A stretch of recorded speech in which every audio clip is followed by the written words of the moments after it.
ममता ने अपने बेटे को पढ़ा लिखा कर बड़ा आदमी बनाया। अब वो शहर में अपने परिवार के साथ रहता है। एक दिन ममता का बेटा रोहन अपनी पत्नी आलिया से कहता है, अरे आलिया, सुनो, माँ अब से गांव में नहीं रहेगी, वो हमारे साथ यहीं रहेंगे शहर में।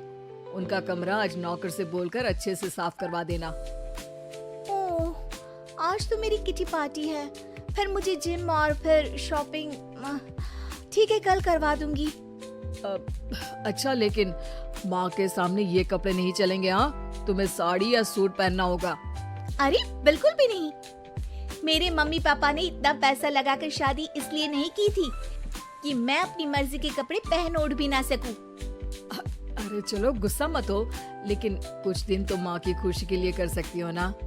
लेकिन आलिया मानती नहीं। माँ आती है सिंपल सी साड़ी, झोला और चप्पल पहनकर।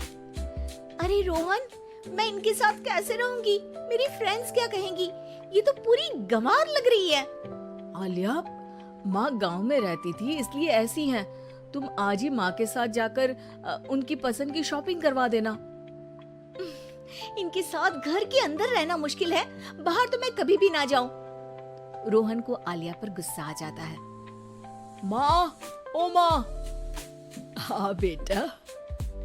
वो माँ को ले जाने के लिए उनका हाथ पकड़ता है कि अरे माँ, तेरे हाथ अभी तक इतने कड़े हैं, तूने इसका कोई इलाज नहीं किया? अरे बेटा, इसका कोई इलाज नहीं।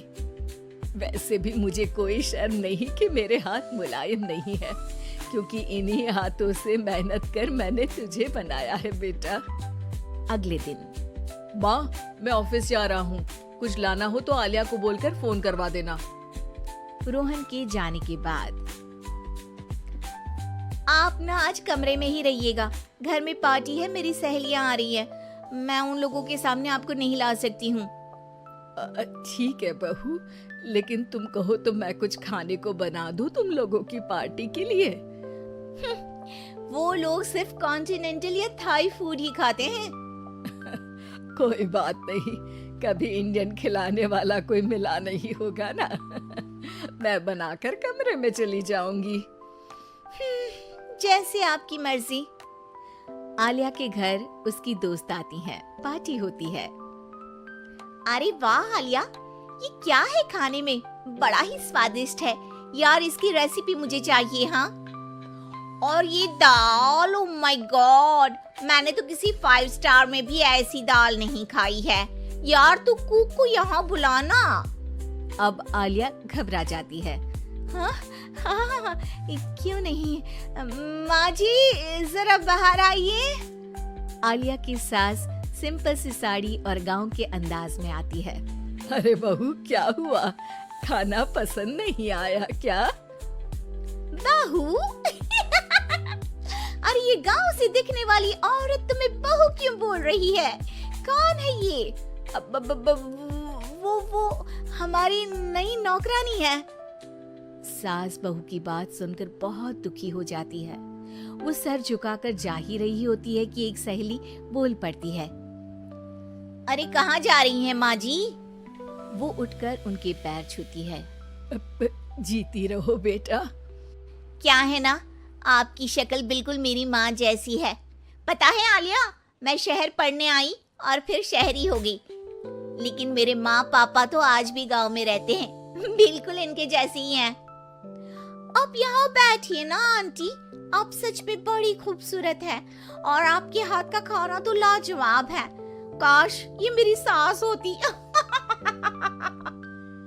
सभी सहेलियां सास को घेर कर बैठ जाती हैं और उनसे खाने की रेसिपी पूछ रही होती है कि तभी घर की बेल बजती है और रोहन आता है। अरे क्या बात है, आज आप लोग हमारे घर में? और ये लोग तो मुझे आलिया से ज्यादा माँ की सहेलियां लग रही हैं। क्या ये आपकी माँ है? लेकिन आलिया ने तो कहा कि ये उनकी नौकरानी है और इन्होंने भी नहीं बताया। वो नहीं बताएंगी, क्योंकि उनके लिए बच्चों की इज्जत और उनकी खुशी सबसे पहले है। मुझे माफ कर दो, मुझे इन्हें तुम लोगों से मिलवाने में शर्म आ रही थी कि तुम लोग क्या कहती। अरे अब तो हमें शर्म आ रही है कि तुम हम लोगों की सहेली हो। हाँ, जो माँ जैसी सास को नौकरानी बोले वो हमारी सहेली नहीं हो सकती। ये बोलकर सभी वहाँ से जाने लगती है कि सास बोलती है, आलिया की तरफ से मैं तुम लोगों से माफी मांगती हूँ।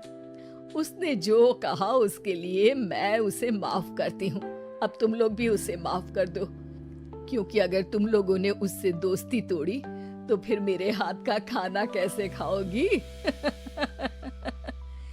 नहीं नहीं आंटी, जरूर आएंगे, लेकिन अब आलिया की नहीं बल्कि आपकी सहेली बनकर।